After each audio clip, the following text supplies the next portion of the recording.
The Paulick Report News Minute returns with a couple of special editions on the Ricoh Woodbine Mile. I'm Scott Jagow along with Ray Paulick. Ray, the race is on Saturday. The weather looks good. We'll get to that in a minute.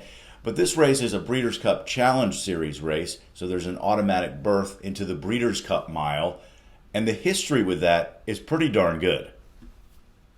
Yeah, it sure is. It's a win and you're in race, and it's almost a win and you'll win race because there have been 5 Breeders' Cup Mile winners that have won the Woodbine Mile since 2010.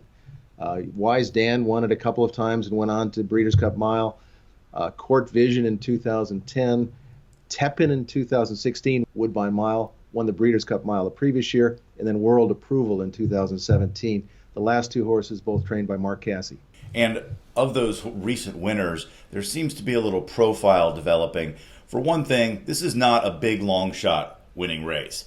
I think going back to Wise Dan, no horse has been higher than 4-1. So one of the favorites is likely to win. They come into the race in good form, either having won their last race or finished second. They don't have to have a race over the course, which is sometimes the case with these turf races. And fillies can win it. You mentioned Tepin. Ventura also won it a few years ago. So that sets up and bodes very well for this year's favorite, who is a filly, Got Stormy. Yeah, Got Stormy is another Mark Casse trainee. She does have a win over the course.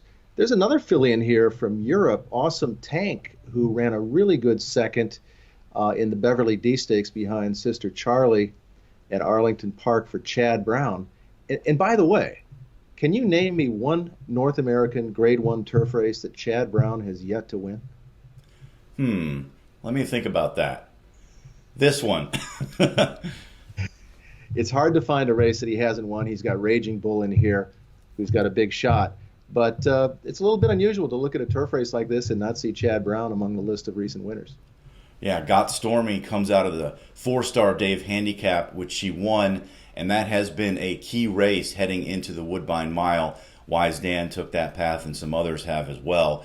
So, again, that sets up well for her. But tomorrow we're going to talk more about the rest of the field and how this race might shape up. The weather, I said before, looks pretty good. What do we got?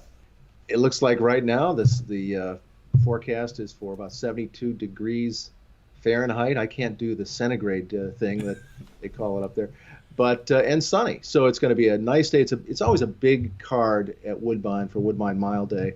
Not just this race, but there's other outstanding races on the program. All right, that's going to do it for this edition of the News Minute. We'll talk to you tomorrow.